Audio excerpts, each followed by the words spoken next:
YouTube, what is up? We are back with another NFL offseason video. Today we're going to be talking about the Tush Push ban that failed to pass. The Tush Push will be back for the 2025 season.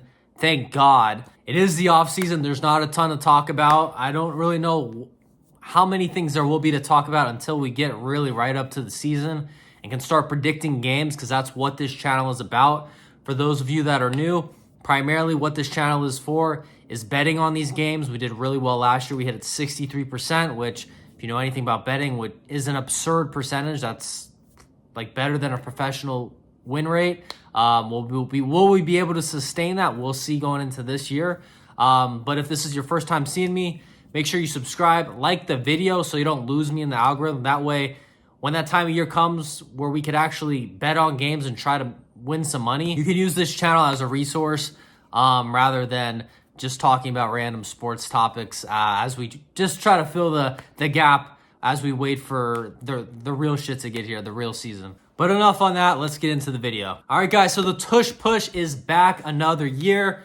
I know a lot of people are upset about it. The smarter people, the higher IQ people are very happy about it, because it's the softest shit I've ever seen to try to ban a play because it's working too well. It's embarrassing. It is just the coward's way out. If somebody's whooping your ass, you gotta either replicate it for yourself and figure out how your team can tush push, or you gotta figure out unique ways to try to counter it. How can you try to stop it? And ideally, you want to be practicing both. First of all, I have to say, the biggest pussies on the planet are the Green Bay Packers. The fact that you can even try to push something to ban like this, I don't like that at all. You shouldn't be. It shouldn't have gotten this close. I think it was like 2 votes away from being approved. It's insane to me. The Packers lost to the Eagles in the playoffs, and they took being a pussy to an entirely new level. Instead of just figure out why they lost, what they can improve on, maybe what personnel to change, etc., they're just going to pick on a play because it hurts their feelings. Well, so fucking be it. There's a lot of plays that are going to beat you in the NFL. What's next? On 4th and 1, the Chiefs don't run a ton of they don't run any really QB sneaks or tush pushes, but they're really good at running play action rollouts, and Mahomes just runs it himself. What are we gonna ban that next? Jaden Daniels, he's really good at RPOs. We should ban that, right? Because he had an unbelievable season running RPOs. We should ban that next, right?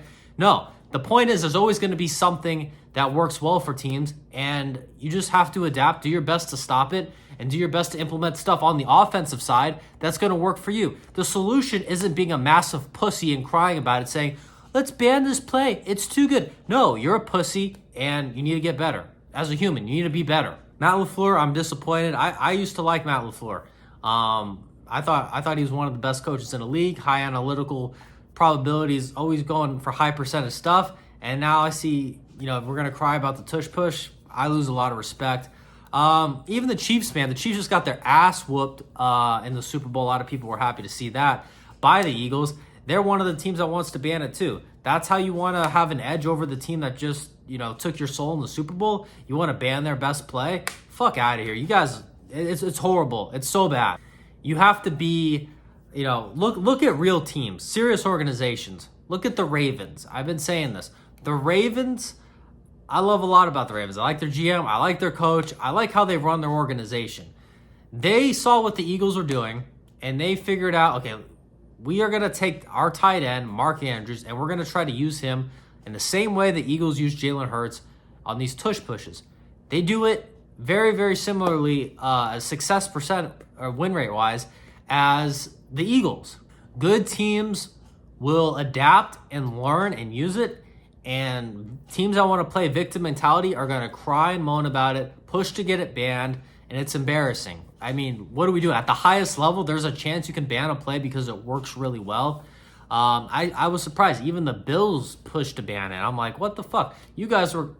The Bills, they were using the tush push, but they were doing it awkwardly. Like, they didn't really know how to do it. If you watch their game against the Chiefs, it was like they were still clunky with it, trying to figure it out. They were like halfway trying to tush push, and they were halfway still QB sneaking. It was like, it was very ugly. It was still effective against other teams, against the Chiefs not so much, but yeah, I'm surprised they voted to ban it too. They have a freaking quarterback at Josh Allen. Like, I don't know if there's a better guy that you would want leading that tush push. Like, it's so mind-blowing to me that these teams are really trying to ban it. But shout out to all the teams that voted not to ban it. A lot of the teams that voted not to ban it, I was surprised. They're not like great teams. I think the 3 good teams that voted to keep it were the Eagles, Ravens, and Lions, and I think the other 5 were shitty teams. So respect to those shitty teams that easily could have cried, like the Packers, Matt LaFleur, the Chiefs, the rest of these teams. They easily could have taken that route and went and go cried in the car after the game because they couldn't beat the Eagles.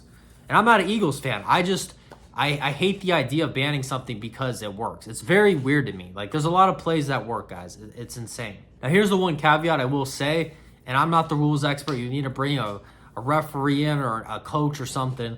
But the defense, I don't know, is it illegal or not for the defense to line up, for example, in that same formation that the offense lines up in for tush push and try to counter it? Can we do rugby versus rugby? Are we allowed to do that kind of formation? Or is the defense not allowed to line up like that? I don't have that answer.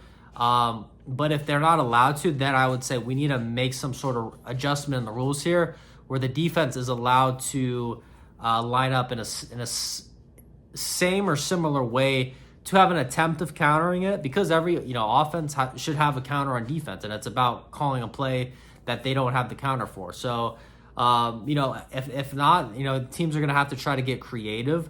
I don't know if you have to bring in a fucking sumo wrestler and line them up at defensive tackle for 4th and inches, for 4th and 1s. I don't know. I'm just throwing shit out there. But teams are going to have to try to figure out how to stop it, and they're going to have to learn how to use it if they want to, honestly, just have that level of consistency of converting 4th and 1s. Because personally, I like the tush push. How many times do you guys lose your mind, whether it's a team you're a fan of? I personally, I'm not really a fan. I have my team, but I'm a fan of who I bet on. That's really all I care about at this stage in my life. Who do I have money on? How often is it you have a team that has 4th and 1, you have money on them, and you see them punting? Like, you just want to hang yourself. It's the worst. If you have a bet and it's 4th and 1, who cares? Easy. 4th and 1 conversion. It's so much better. It's such a better product than seeing your team get this close to moving the chains, and then now we're punting. And especially if you bet on a Mike Tomlin-led team, which I don't think we ever do because that's a low IQ move, then they're going to punt on 4th and inches down 21. That's what Mike Tomlin does. And for those of you that don't get it, I reference Mike Tomlin punting on 4th and 1 about every time in my videos. So that's just a little running joke we have here on the channel. But that stuff drives me crazy, man. So if you're unable to convert on a 4th and 1, which should be a gimme, especially with what the tush push has showed us is possible, you're just honestly a low IQ coach, bad at adapting and figuring out how to get this thing done. Because even if your quarterback isn't massive like Josh Allen, strong like Jalen Hurts, do what the Ravens do. Bring in a tight end. Bring in some monster that can just easily fall forward and get pushed for a yard. Like, it shouldn't be that complicated. And I just don't like the idea of trying to outlaw something because it hurts your feelings because you can't stop it. I don't feel bad for you. This is the professional highest of the high. You guys everyone's pretty much getting paid millions and millions of dollars. Figure it out. Don't cry like a pussy. Figure it out. Learn to use it yourself. That's it. All right, guys, I think that's all I got for this rant. I'm not going to talk about it for an hour, but I had to make a little video on it, get some content out there for the offseason. There's not a ton to talk about. Like I said, I'm not even sure what our next video will be. Is there anything big that's going to happen from now until the kickoff? Maybe Aaron Rodgers, but it seems like he's probably going to go to the Steelers at this point. We'll see what happens with all that, though. If something big enough happens, I guess we'll make a video on it. But for now, guys, a reminder, this is... it is the off season, but we are primarily a betting channel. I'm trying to give you, like, most of these guys that make betting content, they're really bad. They don't know what they're talking about, and you can just look at their win rate. We did everything public last year on this channel and on my Twitter. Go follow me there at Karis Football. I'll put a link to that or whatever in the description. And yeah, we hit 63% last year. Insane win rate. Good luck finding that somewhere else on a different channel. So make sure you subscribe, like this video before you lose me in the algorithm forever. And that's it, guys. Hope you enjoyed this video. Let me know in the comments below your thoughts on the tush push. Let me know if you're a pussy and you think the tush push should have been banned because it hurts your feelings, or if you're high IQ and a real one and are glad that they're not outlawing a play because it works. All right, boys. I'll see you in the next one. Have a great day. Peace.